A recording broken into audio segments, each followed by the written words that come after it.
Hey, Tom.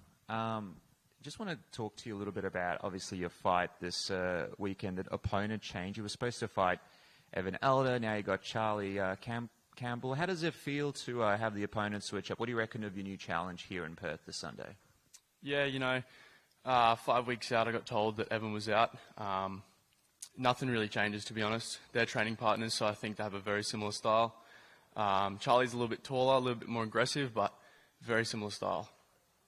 Yeah, it's interesting that you mentioned that because, Campbell, he's got a pretty high KO, TKO percentage. But you do as well, man. I mean, this looks like a pretty exciting fight going on Sunday. How do you actually think this plays out with him? Yeah, man, I think we're both finishers. I'm going to keep it to myself, though, how it's going to play out. You're just going to have to tune in. I know that you're focused on Sunday, but, Engage, they put out a graphic of you and Chase Hooper a little while back. And obviously he's in Perth right now. Is he still someone that you'd like to potentially fight next if things go to plan in Perth this Sunday? Look, I'm not looking past Charlie, man. I've got to get through Charlie first. Who knows who's next? I would like to fight him at some point for sure. Cool. Thanks, man. Cheers. Tom, also over here. Hey, man. You're someone who we've seen, come into the UFC, string together some really good wins and put on some great performances. Your last performance is one that comes to mind.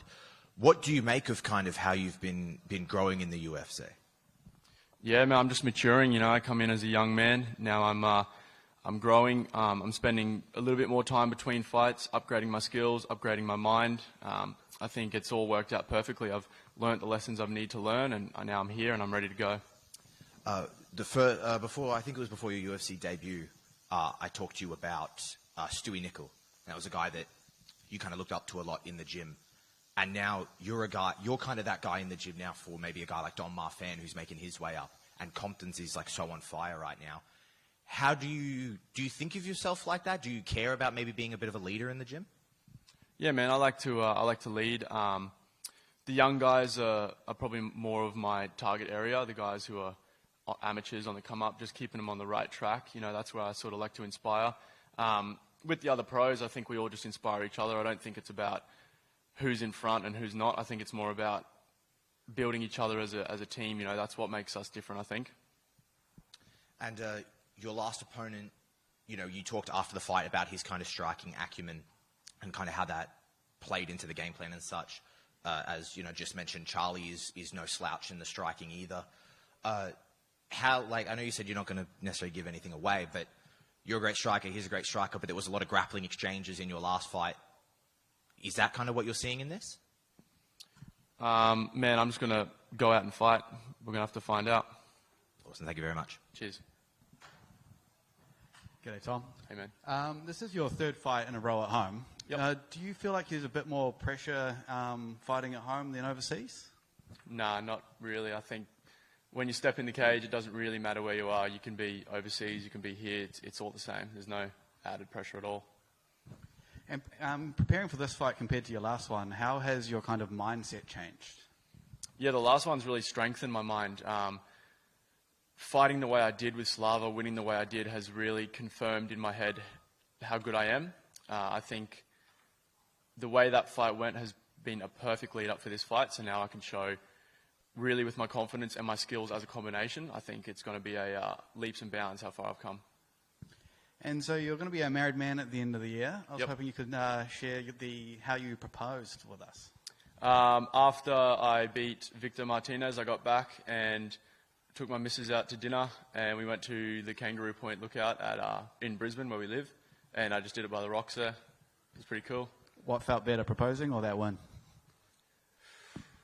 Pretty close. I was coming off of my first pro loss. Pretty close. Let's say proposal so I don't get in trouble. Cheers, Tom. Cheers. Hey, Tom, just over Hey, here. man. You're training down at Lustro Combat Academy. How did that come about? I just hit the boys up. We've created a bit of a relationship with those guys now over the past year or so. So, yeah, it was good working over there with the boys. Is Quillen one of those guys that you'll never fight? I'd prefer not to fight an Aussie, to be honest, especially I think Quillen and I are going to do a lot of work in the next few years together, training and, too young. We're the same age, same weight class. Like, it makes a lot of sense to be training together and getting better together. That makes a lot more sense to me and to them as well. So Yep. And so you're getting married at the end of the year. Is this the last time we'll see you in 2025? Correct. Yeah. Cool. So, and then looking towards Sydney in 26? Or would you prefer to go international? I'd probably prefer to go international, but we'll just see what happens. I'm not really thinking about that. Cool. Thanks, mate. Cheers.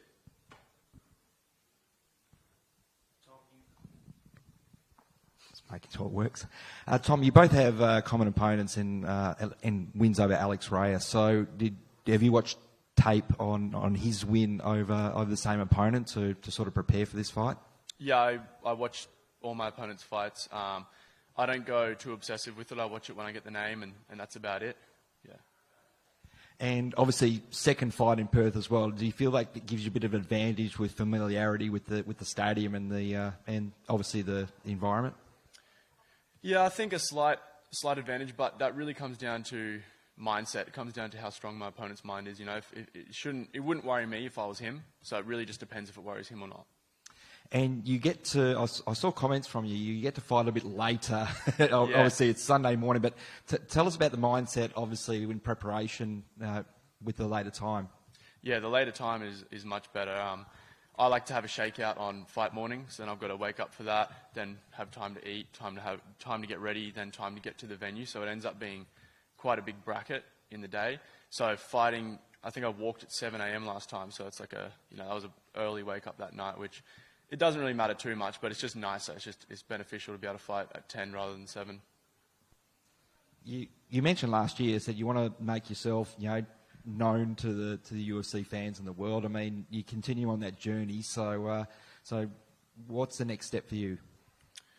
Man, I've got a very creative style, and it blends really well with blood, I suppose. So I think showing my creativity and using that to create damage, that's just what the fans love. That's what I keep doing.